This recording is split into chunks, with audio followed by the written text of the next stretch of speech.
When is it a good strategy to give discounts? Because I think giving discounts a lot kind of diminishes your image and you kind of train your buyer to actually, oh, I'm only going there when they have discounts. I'm not coming there otherwise. Their actual price is probably that. So why should I pay a premium? So when is it a good time to give discounts?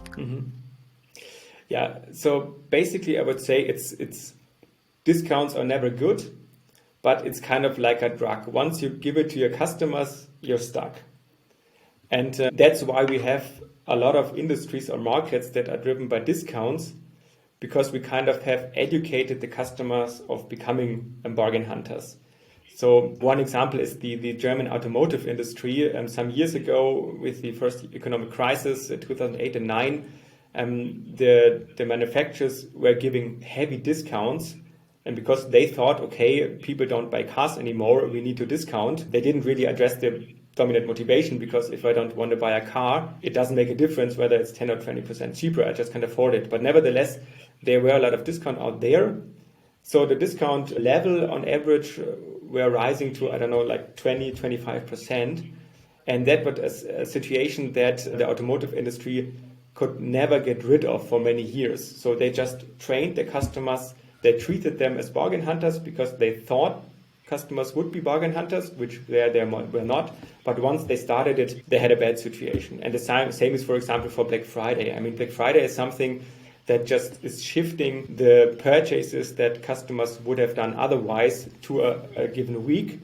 Not because people don't want to spend money on say, TV, but they are just educated, okay, I would be stupid if I would not buy it within that week.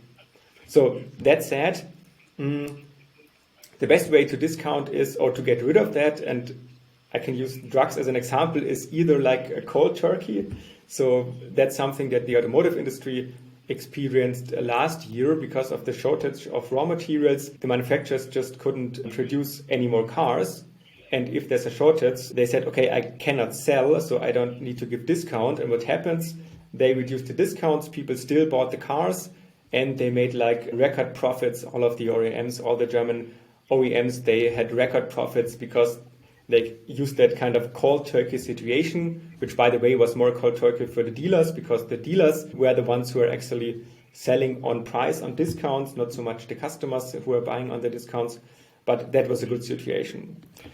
Another situation, to stick with that example, is more like trying to phase it out, the discounts, in a sense that applying strict rules how to give discounts. So we should be aware of that a discount should never be something that you just give to the customer to be nice, but it should reward good customer behavior. So quid quo pro would be one rule for giving discounts, saying, okay, you can get a discount, but what can you give me in return? Is it higher volume? Is it a reference that you give me, a testimonial, whatever? So try to make it not a one-way street. Try to apply a quid pro quo rule, saying, okay, you can give a discount, but then you get me something. Because if you don't do that, the discount will just be the normal price, and the next time the customer calls, he will ask for a higher discount, because the discount that you given once is just the new reference point. So quid pro quo would be a rule.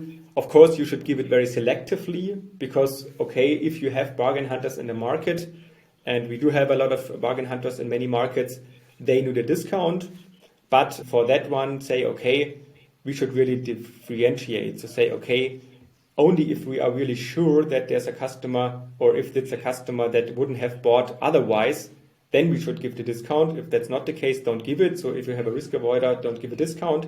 And if we have a bargain hunter, really start with a higher entry price, because he doesn't really care too much about the absolute price level, just about the deal that he makes. So start the conversation with a higher price anchor, and then let you be negotiated down.